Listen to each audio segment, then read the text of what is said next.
I'm pleased to inform you the American people should be extremely grateful and happy. No Americans were harmed in last night's attack by the Iranian regime. We suffered no casualties.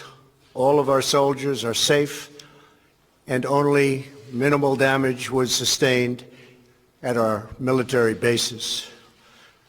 Our great American forces are prepared for anything.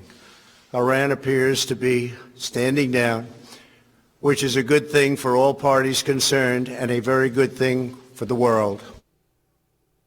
Okay, if we could be very serious for a moment, that really is wonderful. It's not just wonderful about the troops last night that our guys were all safe. It's wonderful for the world itself. Yes, we would mop the floor with Iran, but is that really a great thing in the long run? If their Ayatollah drags their poor people kicking and screaming into a war with the greatest military power the world has ever seen, so we can slaughter 500,000 Iranians before we call it a day, it really is a good thing. And you know what? Much as I hate to even say it, I'm glad Iran did the smart thing last night. They could have dropped one of those cruise missiles on our embassy.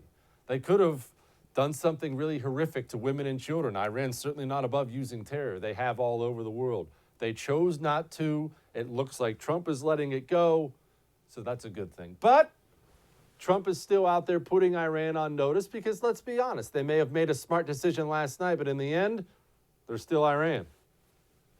For far too long, all the way back to 1979 to be exact, nations have tolerated Iran's destructive and destabilizing behavior in the Middle East and beyond. Those days are over. Iran has been the leading sponsor of terrorism, and their pursuit of nuclear weapons threatens the civilized world. We will never let that happen. Good for him. And I'll tell you something else. Do you know part of the reason why Iran chose to wisen up last night? Let me explain to you how those decisions get made. The Ayatollah and all his generals, they get in a room and they start to decide, well, what can we do to America? Oh, we could bomb this. Missiles here, well, we could do that. Oh, we could kill a lot of people here. And then they all start thinking. They may not say it, but they're all thinking, what if he kills me? You see, when you kill somebody like Soleimani, you are doing exactly what Trump just said right there. You're making sure they know this is not going to be tolerated anymore. The United States of America for years has done this thing where we have these high-ranking government people. Well, we can't touch him. That's too much of an escalation. It's too high up. When you kill somebody like Soleimani, you're telling the rest of the leadership in Iran, buddy, that might be your car that is melted in the middle of the road next time. So be careful about the decisions you make. And if you think that didn't play into their thinking, you're crazy. It absolutely did. Trump went on. As we continue to evaluate options in response to Iranian aggression, the United States will immediately impose additional punishing economic sanctions on the Iranian regime. These powerful sanctions will remain until Iran changes its behavior.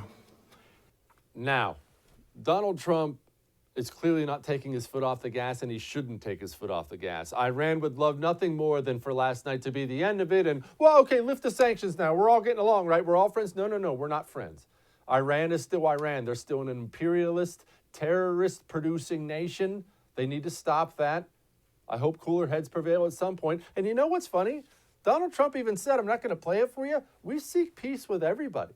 If Iran would change its tune, would change its policy, with their oil producing ability and their location in the world, they could be rolling in the dough. Wisen up, idiots. Make some money. Enjoy some freedom. Look how we do it. It's better than the way you do it. Well, look, I'd love to say it was all good news last night, and the tangible thing, well, it's obviously not all good news last night because 180 freaking people were dead on a passenger plane. But as far as for America goes, I'd like to say it was all good news, but it wasn't, because once again, we appear to have a Democrat media alliance that is rooting against America. They're saying fake news. They're rooting for Iran. They're sympathetic to Soleimani. Here's MSNBC talking about dead American troops on something that's blatantly not true. We're just getting reports now that a second wave of rocket attacks have been launched from Iran. The IRGC was saying that Ayatollah Khamenei, the supreme leader of this country, was in the control center coordinating these attacks.